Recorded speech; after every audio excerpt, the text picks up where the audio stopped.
Odamlarni gapiga tupurdim dema singlim. Odamlarni gaplariga qarab yashama, to'g'ri, lekin shu gapni hayotda shior qilib olma. Chunki bu gapni hozir ko'p qizlar vijdonini aylanib o'tib o'zini aldash uchun ishlatyapti. Men o'z bilganimcha yashayman deyapti. Va shu gap bilan hamma narsani o'ziga to'g'ri qilib olyapti go'yo. To'g'ri, hozir yoshsan. 18 yoshda, balki undan ham yoshdirsan. Lekin ertaga bu yoshda bo'lmaysan singlim.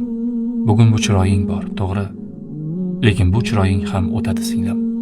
Bugun sen uchun hamma narsaga tayyor bo'lganlar kerak bo'lsa ertaga seni tanishmaydi ham.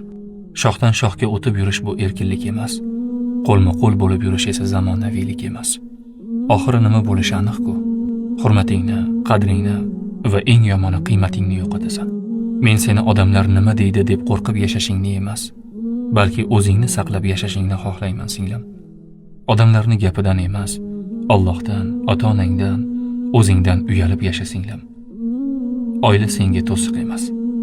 Oila seni qadrli qiladigan joy. Bugun odamlarning gapiga tupurdim deb haddidan oshgan qizlar ko'paydi. Shuni unutmaginki, odamlarga tupurdim deb nafsiga qul bo'lganlarga oxir oqibat hayotni o'zi tupurgan bo'ladi.